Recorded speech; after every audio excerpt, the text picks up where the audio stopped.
L'accord sur les otages entre le compromis et la ruse de Netanyahou, les boîtes noires de l'avion sud-coréen accidenté n'ont pas enregistré le crash et les dernières évolutions concernant l'incendie gigantesque de Los Angeles.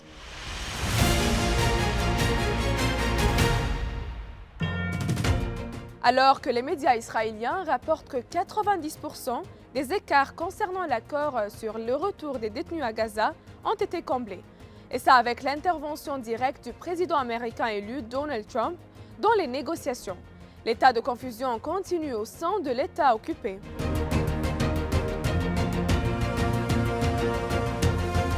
Les médias israéliens évoquent la proposition du meilleur accord possible pour toutes les parties à l'heure actuelle, tandis que les familles des détenus continuent d'accuser Netanyahou de saboter l'accord, insistant sur son acharnement à prolonger cette guerre pour servir ses intérêts politiques.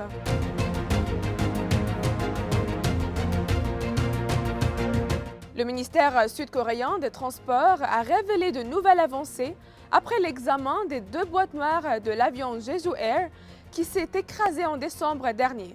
Il a été confirmé que les enregistrements des boîtes noires se sont arrêtés environ 4 minutes avant que l'avion ne percute un mur de béton à l'aéroport international du Muan. Un accident qui a coûté la vie à 179 personnes.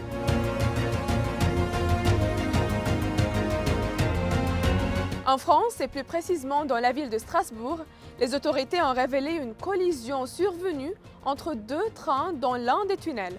L'accident a fait près de 20 blessés, sans qu'aucune cause n'ait encore été déterminée.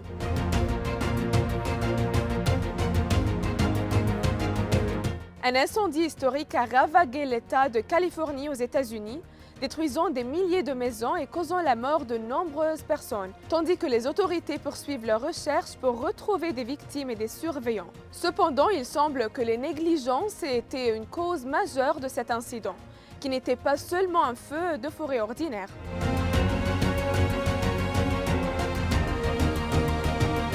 Le journal américain The Washington Post a révélé de nouvelles preuves indiquant que les compagnies d'électricité pourraient être largement responsables de cette catastrophe. Et ça en raison de leur négligence dans l'entretien et la gestion des poteaux et des réseaux de transport d'énergie.